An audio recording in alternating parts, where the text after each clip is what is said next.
Hey Slingers, welcome back to another week of the Wordslinger podcast. Now, could you leverage your existing career for your writing career? That's what today's guest did, and we're going to talk all about that and more, so stick around. It's the Wordslinger podcast, where story matters. Build your brand, write your book, redefine who you are. It's all about the story here. What's yours?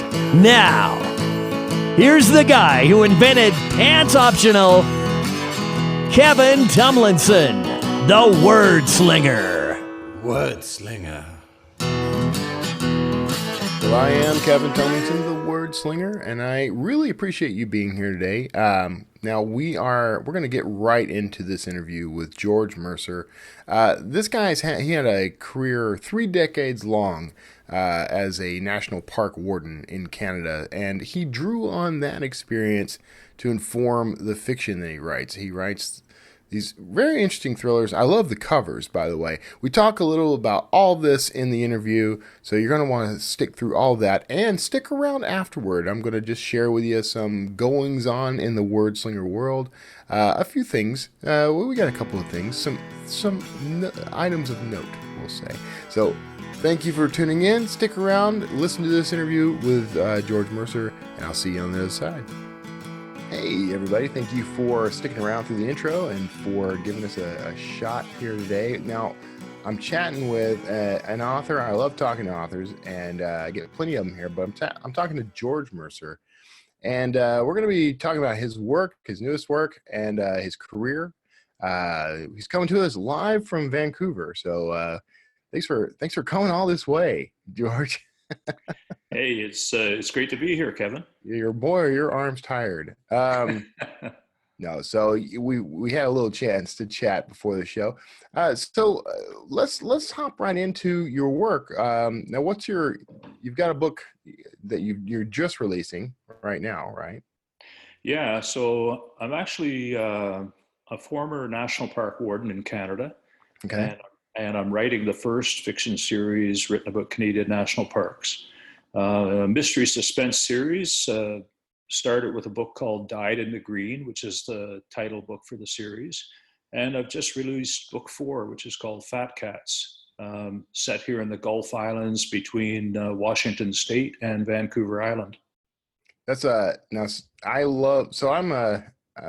a thriller writer myself, and I think it's kind of interesting when people are writing about these venues. So you write mysteries. I'm assuming it's things like someone's murdered in the forest, and what is it, like a park ranger that's looking into this?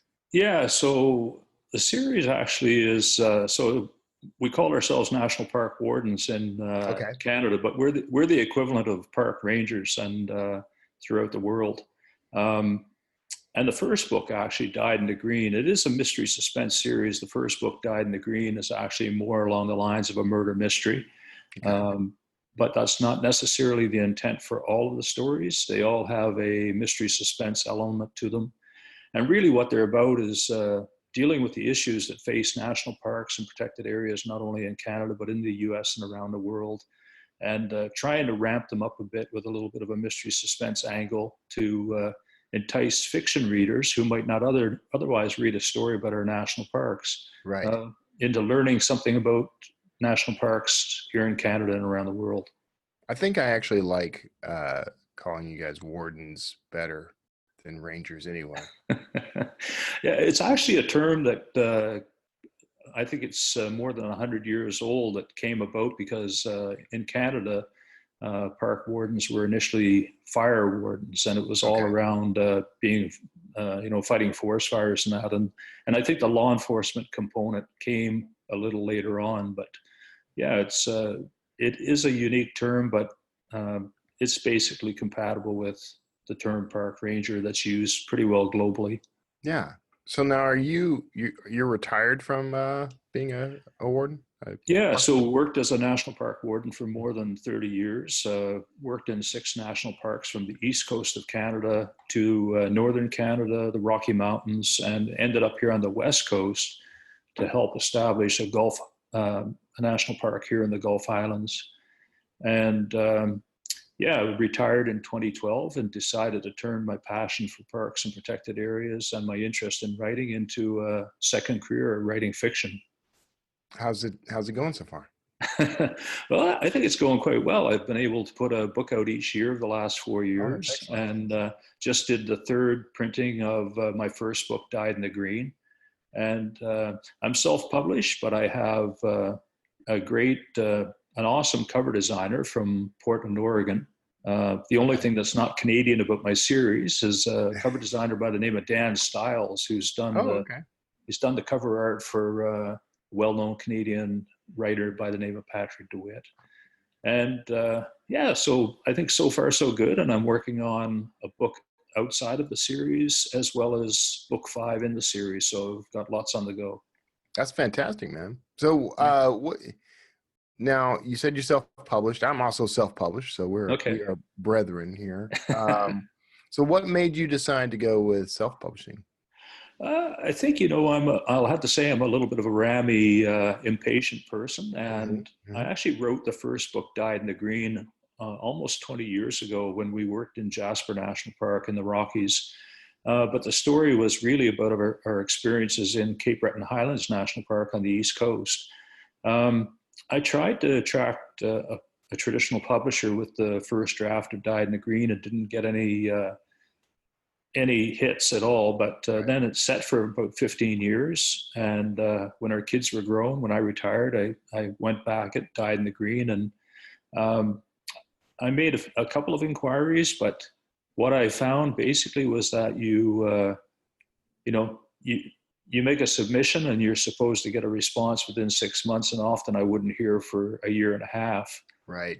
And actually on my second book, I got some interest from a publisher, but it was 18 months after I had made the submission. And I said, you know what, my book's already out. It's already published and it's already selling in stores. So I maybe I shouldn't have done that, but I decided to keep going with the self-publishing gig. And to be quite honest with you, I'm pretty happy with the end product that I put out. And I think my readers are as well. Yeah, I mean, I'm converted, so there's. I'm a little biased about this, but 40 books in, I think I'm pretty okay with the self-publishing thing. But so that's interesting. So you did get a response from a trad publisher. Was it positive? Were they looking to buy it? Well, they were looking. They wanted to see the manuscript, and like I say, by that time I'd already, it was 18 months after the fact, and by that time I'd already assumed they weren't interested. Right. And after actually getting the first book out and realizing that it was actually a fairly straightforward process, plus having a great editor, cover person, and layout person, 3 different people working with me, I decided, I'll just keep going because. Gives me the autonomy that I like, the independence to do my own thing. And like I say, at the end of the day, I think the end product is as good as traditional publishers put out there. Yeah, I mean, again, biased, completely biased. But I feel, and I've had a traditional contract, and I've been self-publishing for more than 10 years now. Wow. And I feel like I've gotten far more out of self-publishing than I ever did out of the traditional route. So completely. Well, that's interesting to hear. And I've certainly met several authors in the few years that I've been writing. I certainly have met several authors who had traditional publishers who pulled away from them because they didn't feel they were getting the attention. Right. And the timelines were always getting pushed out. And yeah, so at the end of the day, I'm pretty happy to be doing what I'm doing. Yeah. So how are you promoting the book, or the books rather?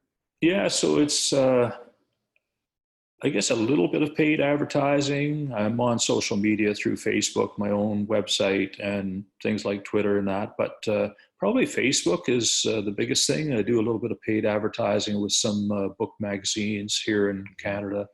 And I do have a small distributor helping me that's based in southern Alberta. But definitely exposure and distribution are my biggest challenges. Yeah. Yeah, that's. I think you're not alone in that. No, discoverability. Yeah, exactly. But I do find, I think, the biggest thing is word of mouth as people are learning about the series. Like I just did a couple of Christmas markets, and I've got a few more to do. And I find that I have a pretty good success rate if I engage people and just ask them if they've heard about the series, and tell them that it's the first fiction series written about our national parks, and each story is set in a different national park in Canada. Yeah. It grabs people, and I actually get a lot of people getting hooked on it just with that face-to-face encounter. Now, I feel like you have a good hook. Like you could probably reach out to these publications that are aimed at that market, or aimed at preservation of these areas, or just activities, like hiking and camping and that sort of thing. I feel like you could probably get some play for these books in markets like that. Have you tried that sort of thing? Yeah, I mean, the short answer is yes. I mean, I definitely have a connection with parks across the country, and I go into national parks and Right. do some signings and readings and things like that. But yeah, no, definitely the outdoor folks, people that are into hunting and fishing, people that are Yeah. into conservation. It's a pretty broad spectrum, I think, of potential readership out there. Yeah.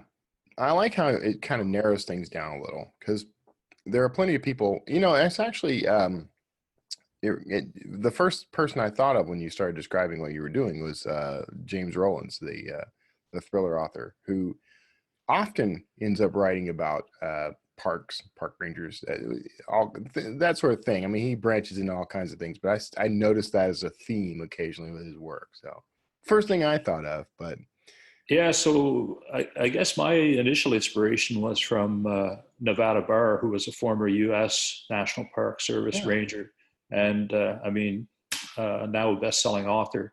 Right. But I have to say, and I love her writing. I found it a little bit more sort of blood and guts than we would expect to happen in Canadian national parks. So I try to write stories that still fictional, but probably a little bit more plausible for parks here in Canada. Yeah. I don't know. Blood and guts. That sells books. Blood and guts sells, though. So, what's a typical story like? I mean, what's the? You want to give me a rundown of the latest one, the Fat Cat? So that's book 4, you said, right? That's book 4, yeah. So in the latest one, basically the series follows 2 main characters, Ben Matthews and Kate Jones, who are park wardens, follows them across Canada. But in book 3, I introduce a character, John Halfcut, his name is. And if you read any Edward Abbey, he's sort of a Haydu type character. He's a little bit of a rogue park warden who decides to take matters into his own hands. And he's kind of forced out of Jasper after what happens in Jasper National Park. And I won't get into all the details of what happens in Jasper Wild, my 3rd book. But when he comes to the Gulf Islands, his partner is actually the park superintendent, Ann Winters.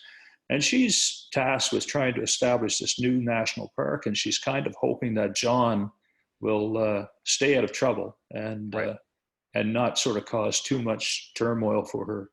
But in the course of learning about the Gulf Islands, he realizes that the islands are just overrun with deer because there are no predators left on the islands. Right. And but then during his work, he finds out that a cougar has made its own way. It swam from Vancouver Island proper out to this Gulf Island.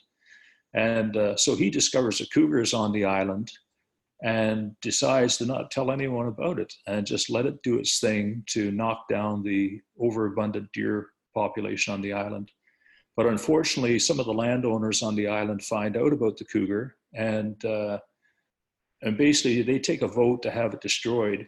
And then when John finds out about this, he decides to take matters into his own hands, and he kind of puts his career on the line and the fate of the cougar on the line. And he comes up against a fairly notorious cougar tracker who the islanders have hired to kill the cougar. And it gets into a little bit of intrigue with one of the landowners in particular, who shows up dead. And there's some speculation as to whether he was killed by the cougar or killed by a person. And John knows, or has a pretty good idea of what happened. But now he not only has to deal with this notorious cougar tracker, he also has to deal with the potential story of, the cougar actually killing a person and all the ramifications that has for him trying to restore cougars to the islands. Wow. All right. I can see these plots get kind of elaborate. Yeah, the plot thickens, as they say. I mean, it's a fairly straightforward story, and I guess one of the things that I try to do is, even though they're mystery suspense, I try to really give the reader a strong sense of place about these national parks, these areas that we've set aside as our special places, and also the ecology of them, and try to incorporate those with sort of novel twists and turns that make it interesting for the reader, and hopefully educate the readers about some of the wildlife that are protected within our parks, some of the wildlife habitats, and a bunch of different aspects to sort of just the ecology and the nature of these special places. Yeah. Okay, so are you a plotter? Do you plot these books out, outline these books? I sort of have a general idea of what's going to happen, but I really don't lay a lot out on paper. I kind of have an inciting incident, and I go from there. And I'm always amazed at how these stories take twists and turns that I never really planned or thought out. But I really think it adds a lot to the story, and I'm always intrigued by the end. I'm thinking, wow, I never thought this is where it was going to end up. Right. That's good though. If there's surprise, what's the old adage? If there's surprise in the reader or surprise in the writer, there's surprise in the reader, or something like that. I probably just butchered that. I don't know about that, but I think what you're saying is very true. I think, and that's the kind of feedback I'm getting, from folks who have read my latest book. Yeah, they're all sort of, they all comment on sort of, I wasn't really sure where that was going, but a very interesting spin on it. Yeah. So you get a lot of positive reviews, I take it. Yeah, I mean, it's hard to get, you probably know this yourself, starting out, for me anyway, it's hard to get formal reviews, but I do get lots of feedback from readers, and I'll often get emails from folks who take the time to say, hey, I got into your series, I read the books, and I just read Fat Cats, for instance, and really liked it. So, and that actually does probably more for me than anything else. That's more validation than anything else, I think. Right. Yeah. I think I'd rather hear from the readers than from the official publication. Although it is nice to get those official reviews somewhere, mostly because you get the thrill of knowing that other people are going to discover that a little easier. Yeah, I know, and there is a publication here called BC Book World that does reviews for readers, or it does reviews of authors, and that particularly local BC authors, and there's a fairly major review coming out of Fat Cats in the next issue of that I'm pretty excited about. It's a former professor at one of the universities that's read it, and he has lots of positive things to say. So I'm hoping that'll jumpstart more interest in my books. I kind of dropped the ball a bit this summer because I was away quite a bit this summer, but now I'm putting a push on to get more word out there about Fat Cats. So this is pretty much what you do now, sort of a full-time gig now? Pretty much. It's, ever since 2012, I've really focused on my writing. I was initially intending probably to do more in the nonfiction line of things, but I did some fiction writing courses, got a lot of encouragement from the instructor, who's a best-selling author here in Canada.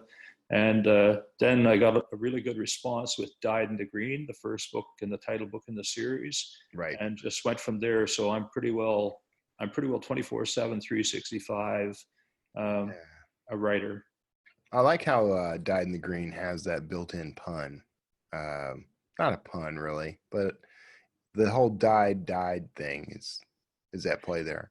Yeah, so it's interesting. That was an expression that I heard from a fellow park warden in the Northwest Territories. And he said to me one day, I worked for this older chief warden who would comment that people who are committed to preservation, conservation, parks, and protected areas, it's not that there's so much dyed in the wool. they're dyed in the green. Mm. And as soon as Eugene told me that line, I said, that's going to be actually the title of the first book I write. Yeah. And then when I got the first book out, I kind of thought, well, I've got one book in me for sure. But when I got the first book out, I realized, okay, I'm very keen on turning this into a series. And so it is the name of the series. And it's, for lack of a better expression, it is kind of the brand that I'm going with. Yeah. No, I like it. It has some intrigue built into it because you need to know, there's a little hint of some murder mystery in there, but you need to know what this phrase means because it sounds like it could potentially be a familiar phrase, but you've never heard of it. Yeah, So you have to know. it's also something that when I first connected with Dan Stiles and sent him my draft manuscript, and he came back with cover concepts for me, and the first one, he had two in an email, and the first one, it was sort of it didn't really strike me as being that relevant, but when I saw the cover art for what ended up being the final cover art for Dyed in the Green, I thought, man, he totally dialed it in, because you have sort of the mystery and intrigue with the park warden walking through the bush at night with a flashlight, Yeah. surrounded by trees, and the silhouette of a deer skull. They're giving the indication, of poaching. So Yeah. I'm trying to think of what the style reminds me of. It's like I've seen this before. Like I've seen this kind of style of artwork before. It's going to completely escape me, man. I don't know. It's like those old posters. You used to see old posters yep. of like even some of the old movie posters and stuff. Sort of And there noir is type stuff. Yeah, I don't remember the fellow's name, but I know there is an artist from the southern U.S., that sort of desert country, Mm-hmm. who had a style that I think to some extent Dan emulates, but Yeah. Dan very much has his own style, and every time I send him a manuscript, I'm kind of blown away by the cover concept that he comes back with, and pretty well everyone that I talk to just. Their first comment is, "Wow, your cover art is quite amazing." Yeah, it's got a little bit of a Pulp Fiction feel, I think. Like those old pulp novels, Yeah. So that's fantastic, man. So you talked a little about you talked a little about a couple of your inspirations, but who are some of the deeper inspirations for your work? Like what inspired you to? Because you talked about writing nonfiction, which would have seemed like a no-brainer to me, but the idea of using fiction to tell these, to kind of stir up some attention for these the things that are happening and these things you want to call attention to, like who inspired you into this? I guess some of the authors that I read. Back when, one of my favorite authors was Edward Abbey, Yeah. and books like the Monkey Wrench Gang sort of inspired me to sort of build characters like Edward Abbey's characters into some of my stories. Here in Canada, as a kid growing up, writers like Farley Mowat. Right. In the last several years, unfortunately, he passed away this past year, but a writer that really inspired me to try and tell as good a story as I can was a First Nations writer by the name of Richard Wagamese, who had several books out, and all of them just great stories with really strong sense of place, really strong characters. Right. And also back in the day, even though he was English he was a fellow by the name of Archie Bellany, who was known in Canada as Grey Owl. He tried to pass himself off as a Native American and or First Nations person. But he basically wrote a lot of stories set in our national parks, but very much, about the wildlife in parks and the ecology of parks. But Grey Owl's books were also inspirational as well for me at the time, and when I was sort of a teenager or young adult. Yeah, that's I think I've actually heard that author name before. I don't think I've read any of the work, but I think I've at least heard the name. It sounds familiar. Yeah. So, and I'm not a voracious reader, but I do. I mean, I read quite a bit. But yeah, like I say, Edward Abbey and the characters that he created, I think were, and I mean, a lot of that I think were, actually based on his experiences as a park ranger in the U.S. But he Yeah. always brought an interesting twist to his stories. Yeah, that sounds cool. I apologize that I have not yet checked any of these books out, but I will. No, Uh, that's okay. but you know how these things go. We get all this Absolutely. stuff running. I think I was only approached by Rachel about bringing you on like a couple of weeks ago, so at least we managed to get that with one minor reschedule. We managed to get you Yeah, on. no, I really appreciate the opportunity. No, it's great. It's fantastic having you. And we're at the end, but I wanted to make sure that people knew where to find you and your stuff online. Like, where's the best place to find you and your work? So probably the best place is through Amazon, as far as internationally through Amazon, and I'm in independent bookstores throughout Canada and Indigo stores in Canada. But I think as far as accessing it in the States or in Canada or internationally would be Amazon. And also you can check out my website, which is simply georgemercer.com. Okay.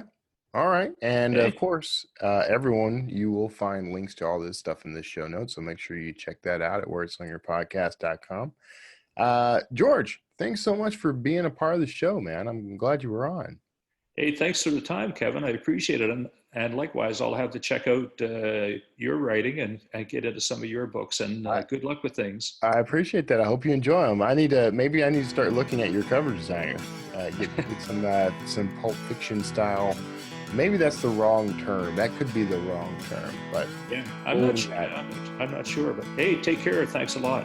thank you, sir. You stick around for a second, and everyone else, right now you are hearing the groovy bridge music. You may dance in place at will, and stick around for the final wrap up after probably a little bit of a commercial break.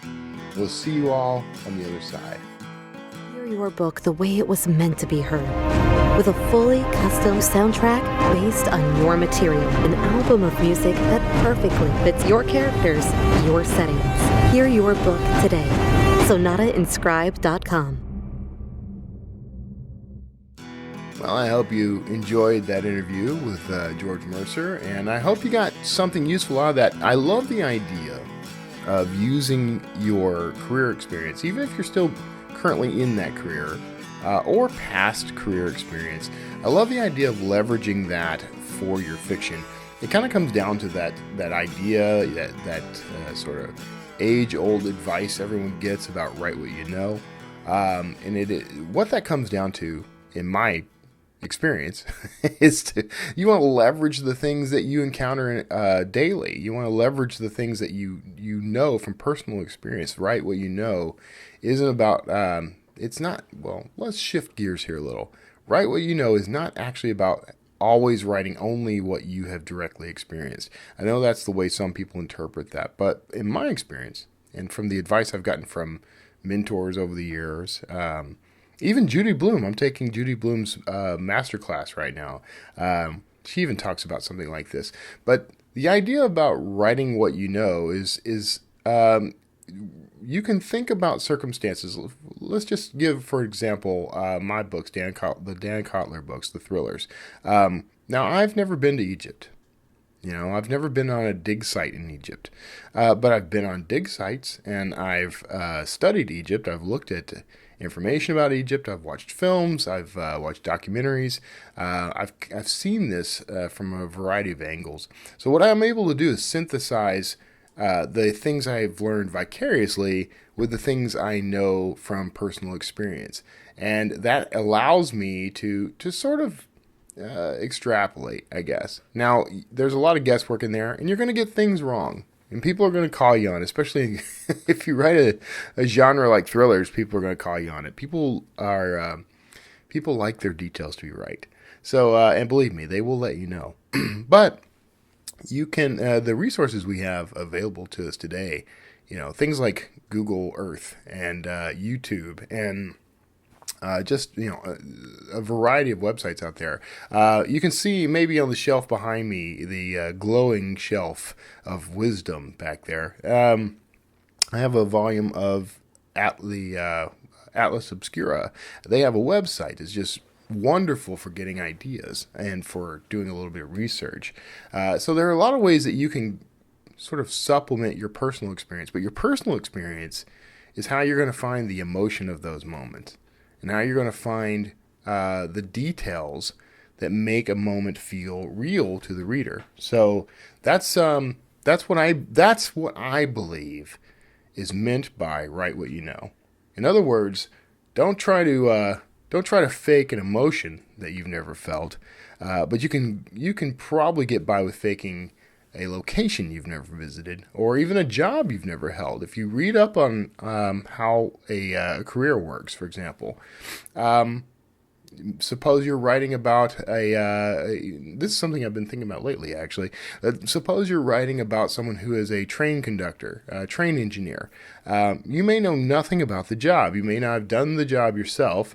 You may not know any actual engineers, but you can go supplement that knowledge with a little bit of study. YouTube is great for this kind of thing, by the way. Go on YouTube, type in any career you're interested in or any topic you're interested in, and just watch the number of videos that pop up. And if you start going through that, you can start to get an idea of how something works. And the best way to make this work is to connect that idea to your own personal experience. And this is something called synthesis, which is connecting different ideas together through commonalities. So I may not understand what a train engineer does for a living. I can learn what he does, but I can connect other experiences I've had with what I'm learning. So I can connect my own personal experience to that. So that's writing what you know. And I've made a career of writing what I know. Actually, what's been very helpful for me in that is copywriting, because in copywriting, I get clients all the time who want me to write about industries I've never heard of. Or industries I may have heard of, but I've never experienced things that they've experienced. And, they can tell right away if you're just making something up. So you definitely never want to do that as a copywriter. So as a copywriter, I had to learn how to get more information about a topic. I had to get deep dive. I had to go into these places. Sometimes I'd go in and talk to executives, and then I'd talk to people who work on a shop floor, or I'd work on maybe a oil rig or something, and I would get all the information I needed in order to write copy that helped to market and support this business. So that's been very helpful to me. I don't particularly want to go back to my old copywriting career, but I'm very grateful for it, for what it actually afforded me as a resource. Gave me a lot of useful skills, actually. I think copywriting really is the best training an author can have. It actually is. I mean, it gives you the opportunity to not only learn how to write to deadline, write quickly, be focused and write under pressure, but also how to do research, and fast research at that, rather than spend months and years researching something before you ever put pen to paper. You learn how to go through and figure out what's important and what's not fairly quickly. And you can pull all that in through synthesis into your writing and give your writing more breath, more life, by adding details that you wouldn't have had otherwise. So that's a useful skill to have, but it's also useful because copywriting is a powerful marketing tool. It's the marketing tool in my world. It's the one I use the most, but it's it teaches you how to craft a message and focus that message. So you're very cognizant of your audience all the time, which is another trait that authors need to nurture. So if you've been looking for a path into writing and you're trying to figure out how to improve on both your craft and your marketing skills, maybe try copywriting. You can get plenty of gigs doing it. If you go, there are tools out there. I forget the name of the service now. It's completely slipped my mind, but there are a lot of services out there where you can go sign up to be a copywriter and pitch for gigs and that sort of thing. You may not make a lot of money at it. I'm just going to be upfront with you, but it's worth doing, especially if you have a side gig that pays your bills. It's worth taking on these writing jobs just to learn from them, just to practice all the skills that will be helpful to you in your own writing career and in your future writing career. So there's all that. Now, something I wanted to bring up today, because I've talked a little bit about sort of my process lately, and this is, you guys are kind of you're my testing ground for some material here. Actually, I'm gonna put something together at some point. We've got sort of the rudiments of it growing now, but one of the things that I've been doing lately is using Trello to organize all my work. And I may have mentioned this before. Now, I use Trello for the show. I create for each guest that I have a show card. I've got like a little swim lanes approach to moving them from, upcoming interview to be produced, which means I've recorded the interview, I've got all their information, and that's the show card for that guest. And then when I produce that episode, it goes live and I drop it into the season. So I've got 2019 season 5 live is one of the boards I have on Trello, one of the cards actually. And I can move through that whole process, and that's how I know who's coming up, what I've got their information on file. I've got everything I need to produce that episode. And I'm experimenting with different ways to organize that. One thing about me, and maybe this is a trait you share, I don't know, but even once I've sort of worked out like this is my processes and this is how I do it, I will literally come back to that over and over to refine that probably until I die. I mean, I'm still refining my daily writing process, and I've been doing this my whole life. So I think that's important, actually. I want to call that out because I believe that that's one of the things that will make you better at this, is that you never quite settle on how you're going to do it. You can get into the neighborhood of settling, right? You can get into the right zone. I know that I'm going to use this tool. I write in Scrivener, so I'm going to use Scrivener to write my books. I know that I like Grammarly and Pro Writing Aid and Hemingway and tools like that. So I'm going to use those tools to help me with pre-editing is what I'm calling it these days. That will change later. Who knows what I'll call it later. But, I've got some steps. Every now and then I take something out of those steps. And every now and then I add something new in.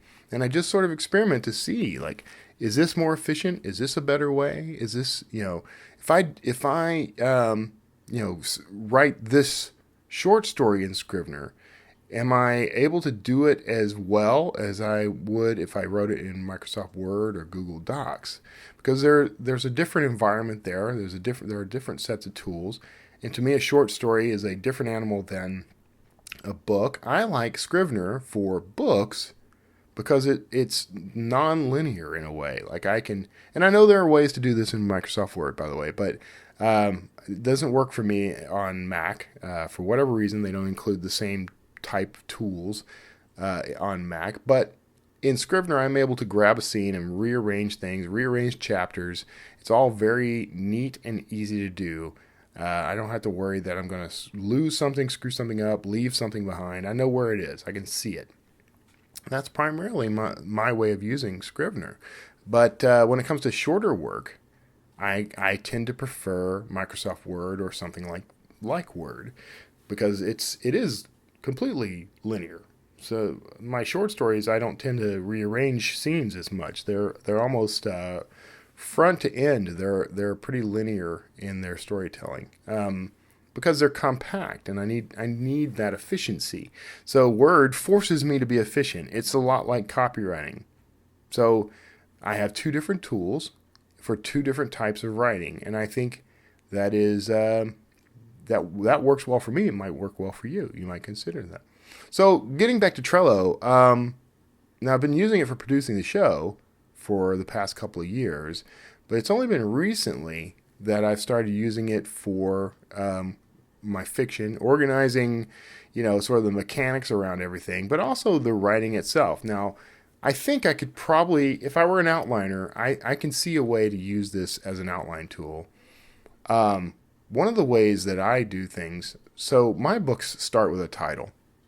And which is, I think, maybe that's surprising to some people. Maybe it's not. I actually, almost, we'll say 98% of the time, when I sit down to write a book, I have the title already chosen for it. And I write the book to that title. Much the same way some people will buy a pre-made cover and they'll write a book based on the cover, which, by the way, is an idea I love. I've never really done it. I think I've sort of done that because I actually paid someone to design the covers for Citadel and didn't like the direction they were going, and so I rebuilt those covers myself. So, but in rebuilding them, it changed the direction for some of what I was doing. So that's kind of my experience in writing to a cover design. I'm going to try that one day. I'm just going to buy a pre-made cover. It's hard for me because I like to make my covers, but I'm just going to buy a pre-made cover someday and write a book to that cover just for the fun of it. Anyway, I write based on the title, and that informs the entire story for me. It's usually almost a punchline to the story if you think of it in terms of like a joke, and it helps me keep on track. I know that if I'm writing about the stepping maze, that's the one that's coming out on January 25th. I know that if I'm writing about that's got to be the focus of the book somehow.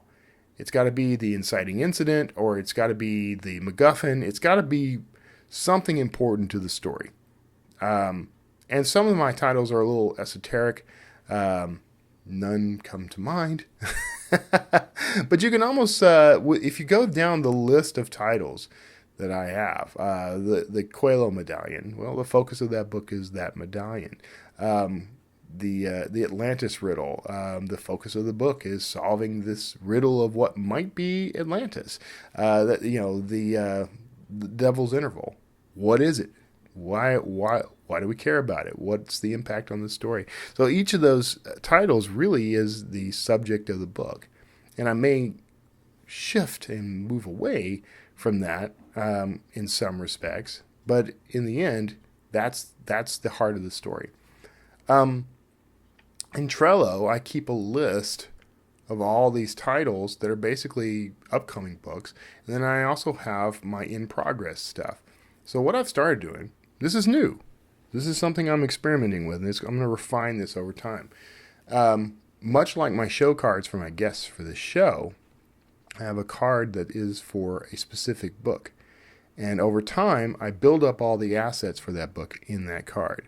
So I'll have the book's description. I'll have the cover.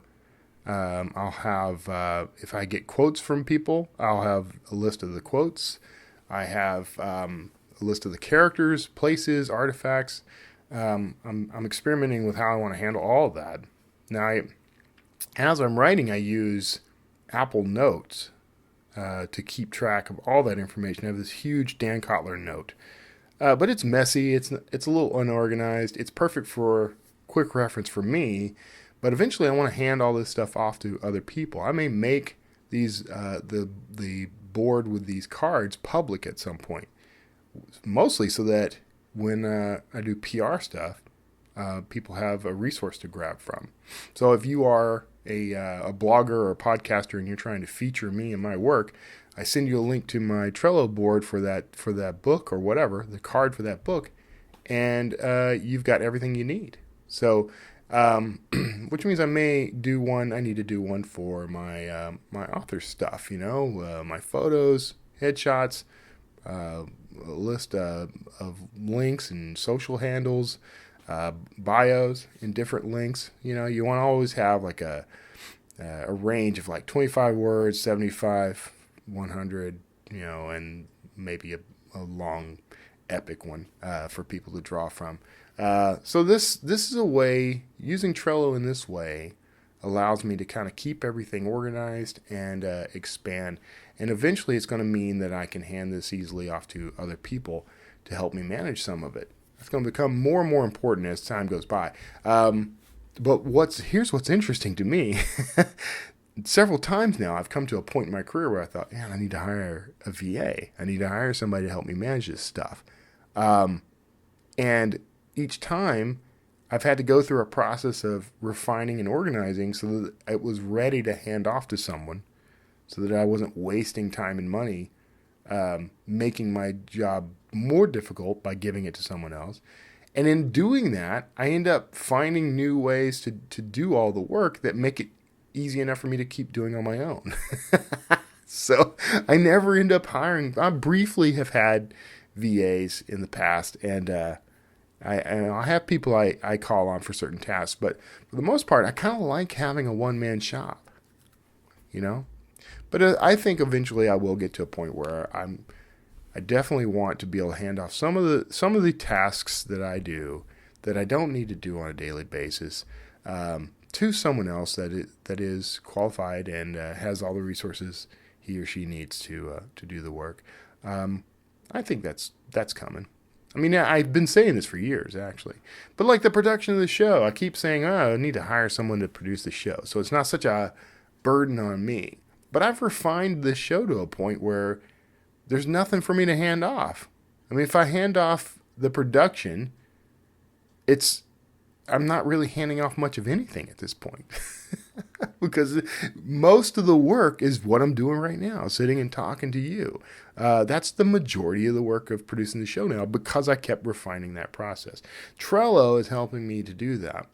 So look for more from me on Trello, how I'm using it, the way I'm using it. I have mentioned this before because I know there's somewhere in here there's like a referral code. Shame on me for not having that ready to give to you, but I'll eventually get that.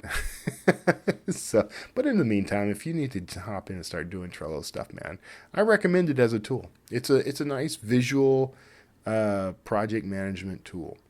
So there's that. I wanted to cover that a little. I've got a lot of things coming up. I'm on a nice rhythm right now. I had my release in late December or mid-December. I got this one coming up late January. And then I have a book in progress that I believe can be ready for February. We'll just have to see. I'm going to have to play that by ear just a little. I purposefully did not create a scenario where I am trying to, push myself to put out like a book a month or whatever. I think the process I have, that could easily be the case. But, if I don't hit a month, I'm not going to ding myself over it. This wasn't about me putting out a book a month or anything like that. It is about consistent output. So if I get a book out in February, that's going to be awesome. If it's not until March, that's fine. I can say, though, that even after just two of these releases, book income has been going up. And I think, some of that is there's that what they call the 90-day cliff, which I think now is probably more of a 60-day cliff, maybe even shorter. And that, by the way, means that your book is out. It's got some juice from Amazon. It's getting some promotion. But after a certain amount of time, it falls off. I have a theory about some of this. One thing that I think happens, when the book releases, it's got a lot of energy behind it, and Amazon picks it up as a new release and says, okay, this has X number of sales from pre-order. It's doing pretty well. Let's give it some promotion on our side and see how it does. But then after a certain set amount of time, some figure in an algorithm somewhere in Amazon, they say, okay, we've been promoting it and it's been performing at this level. Let's turn off promotion to see if that level is sustainable. And that's the litmus test to determine whether that book is worthy to continue promoting. This is a theory. I don't have anything to back this up. Just makes some sense to me. So Amazon pulls its promotion and it watches. And if the book's sales start dropping significantly, then they don't put anything else into it. If the book's sales maybe dip a little, but maintain within a certain tolerance. My theory is that Amazon continues to promote that book and continues to push it out there. Maybe not as strongly as it would for a new release, but it does know that if you like book X from author Y, you're probably going to like this book from Kevin Tomlinson because it's similar.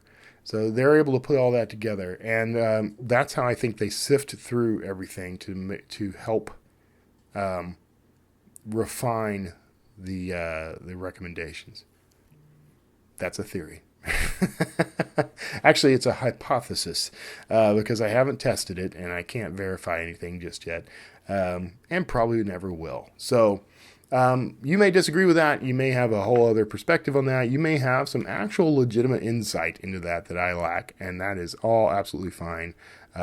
This is just how I'm operating now, and it's working out fairly well for me. So beyond that, got a lot of stuff going on in February. I'm hitting up some more conferences. I will be at the Smarter Artist Summit, although it's kind of up in the air as to whether I'm going to be there the full time. But I'm definitely going to make at least a visit. I've got tickets in place. I haven't yet booked hotel or anything, and I'll probably just drive. But I'm definitely going to be up there checking things out. And I'm also in February. I am somewhere. Another conference in February. Where? Oh, San Francisco Writers Conference. Very big one. So I'll be there. Looking forward to that one. Actually, I'm looking forward to chatting with Jane Friedman. She's one of the keynotes this year. If you haven't been reading her book, and I need to verify the title before I quote it, she's got a somewhat new book out called, one second, The Business of Being a Writer. Excellent. It's not cheap. It's about $15. It's actually aimed more at the textbook crowd, so it's meant for like MFAs and things like that. I say that. I mean, it's accessible to anybody who is looking for a writing career. It is. I'm not even kidding when I say this. It is the book that I wish I had read way back when I first started my writing career, because there are so many things I would have done just slightly different had I known. But I had no real insight into how publishing worked. Now, I'm an indie publisher through and through. It's with each passing year, it's looking less and less likely that I am going to pursue traditional much. I've had plenty of opportunities. I've passed on a few opportunities that weren't quite right. So I just kind of like the flexibility and power I have as an indie author, which is not to say I wouldn't accept the right deal. Okay. But what I'm learning from the industry is applicable to me as an indie, to you as a self-published author as well. Lots of great stuff. So check that out. If you haven't, it's worth the money. Let's just put it that way. Pick it up. Whatever your preferred reading method happens to be, it's worth the like $15 for the ebook. I mean, I rarely say that, okay? Because most writing advice you can get for free. You can go to Jane's blog, just read her blog. But this is a wealth of information in one place. It's a great reference, and it gives you a real insight into how publishing works. And there is a lot in there that the trade world does that we can leverage as self-published authors. There's a lot of information we can use there. I don't remember exactly where I was going with that, but I know she's going to be at San Francisco Writers Conference. I'm looking forward to chatting with her. I've already been in email contact with her back and forth, so we're going to grab a cup of coffee or something. After that, I believe in March, I'm in Oklahoma City again, this time for the Oklahoma City Christian Writers Association, I think. I'll be speaking. I'll be a keynote at that, and then I believe that's pretty much it until May. I'm going to be at Comic Palooza in Houston again, so if you are in the Houston area, you can come out and see me on the Writers Track. I think they call that the Writers Track still in Houston. That's usually at the George R. Brown Convention Center. I'll also be at a conference in St. Louis. which I've never been to. So I'm looking forward to that. And I got more stuff throughout the year, of course. So, and who knows what's going to pop up between now and next January. So if you are part of a group, maybe you've got a virtual group, a conference or something like that, and you're looking for somebody to speak, I'm doing a lot more of that kind of stuff now. So hit me up. I'm happy to chat with you. Or even if you just want to chat sometime. I get people approach me about that, and sometimes I have time to do it. But anyway, that's going to be it. That's how things are shaping up for the Wordslinger right now, and I appreciate you tuning in, being a part of the show. I'm really enjoying how things are going with my writing career right now. This is a good time for me as a thriller writer, as an author in general. I mean, it's been kind of amazing to see how changes in the industry are somehow, some way magically benefiting me, despite people complaining about some of it. So a lot of that maybe is just attitude. I'm not sure, but I'm seeing a whole world of opportunities opening up. So hopefully you are too. I'm gonna help you find those. We're gonna find those and mine those together. But I think a good start would be just like George Mercer, this week's guest. Take a look at your career as it stands now, no matter what it is, no matter what you're doing. I had a writing career, but I also had jobs in other fields that really helped inform what I do.